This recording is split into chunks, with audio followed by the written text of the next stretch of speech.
தம்பி, அன்னைக்கு உன்கிட்ட பணம் வாங்கினல, இந்தாப்பா.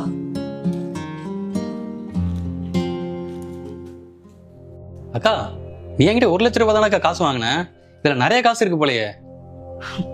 வட்டியோட சேர்த்து கொடுத்தா பணம் நிறைய தான்ப்பா இருக்கும். வட்டியோடயா? எனக்கா பேசுற நீ? வாங்கிட்ட யார் வட்டியெல்லாம் கேட்டா? இத போய் உன் பொண்டாட்டிகிட்ட கேளுப்பா. கௌசியா? இது 1,00,000? ஆமாமா, தம்பி தான் உன்கிட்ட 1,00,000 ரூபாய் வாங்கிக்க சொன்னான். அவர் தான் சொன்னார்னா உங்களுக்கு எங்க போச்சு அறிவு? வாங்கி சொன்னா அப்படியே வந்துடுறதா? இல்ல, நான் தெரியாம தான் கேக்குறேன். பணம் என்ன மரத்திலேயா காக்கிது அப்படியே இஷ்டத்துக்கு தூக்கி கொடுக்கறதுக்கு? இல்லம்மா, வீட்டு லோன் கட்டல, பேங்க்ல இருந்து வீடை ஜப்தி பண்ணிடுவாங்க. எனக்கு வேற வழியே இல்லாம தான் உங்ககிட்ட கேக்குறேன். உங்களெல்லாம் யார் பேங்க்ல லோன் எடுத்து வீட்டு கட்ட சொன்னது? நீங்க கஷ்டப்படுறது இல்லாம எங்களை சேர்த்து கஷ்டப்படுத்துறீங்க. தலையெழுத்து. இருங்க வரேன்.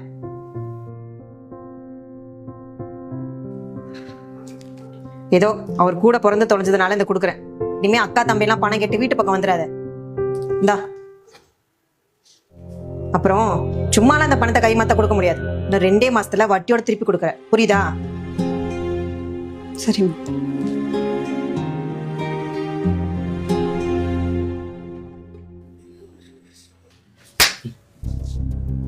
என்ன தைரியம் இருந்தா எங்க அக்கா கிட்டே பணத்தை வட்டி கொடுத்துருப்ப. தம்பி வேண்டாம்ப்பா. அக்கா, நீ கொஞ்ச நேரம் அமைதியா இருக்கா? கௌசி, அன்னைக்கு உன் தம்பி வந்து காசு வேணும்னு சொல்லி 10,000 ரூபாய் வாங்கிட்டு போனான்ல, அது ஏதாவது பிரயோஜனமா செலவு பண்ணானா? சும்மா தண்ட செலவு பண்றதுக்கும் ஊர் சுத்தத்துக்கு தானே வாங்கிட்டு போனா. அன்னைக்கு அவன்கிட்ட அந்த காசை கொடுக்குறப்ப வட்டிக்கா கொடுத்த? சொல்லி வட்டிக்கா கொடுத்த? இல்ல. அது எப்படி? உன் கூட பிறந்தவன் தண்டமா ஊர் சுத்துறதுக்கு காசு வேணும்னு கேட்டா 10,000 ரூபாய் தூக்கி கொடுக்குற? அதுவே எங்க அக்கா ஒரு கஷ்டம் வந்து நிக்கிறப்ப அவங்க கிட்ட வட்டி கொடுக்குற? பாவுண்டே அவங்க ஆசையா கட்டின வீட பேங்க்ல ஜப்தி பண்றாங்கன்னு வேற வழியே இல்லாம கடைசியா என்கிட்ட வந்து காசு கேட்டாங்கடி. அவங்க கிட்ட போய் வட்டி கொடுக்குன்னு சொல்லிட்டு இருக்க. இங்க பாரு, நல்லா வாழ்ந்தவங்க அவங்க, ஏதோ அவங்க கெட்ட நேரம் இப்ப கஷ்டப்பட்டுட்டு இருக்காங்க. இங்க பாரு, ஒரு விஷயத்த நல்லா புரிஞ்சுக்கோ. நம்ம கஷ்டப்படுறப்ப உதவுறதுக்கு தான் கூட பிறந்தவங்க சொந்தக்காரங்க எல்லாரும் இருக்காங்க. எங்க அக்காவுக்கு நான் உதவி பண்ண வேண்டி அதை கேட்கறதுக்கு உனக்கு எந்த ரைட்ஸும் கிடையாது. அக்கா, இந்த பணம் எனக்கு வேணாக்கா, நீயே வச்சுக்கோ. வேண்டாம்ப்பா, இதை நான் கொடுக்க வேண்டியது என்னோட கடமை.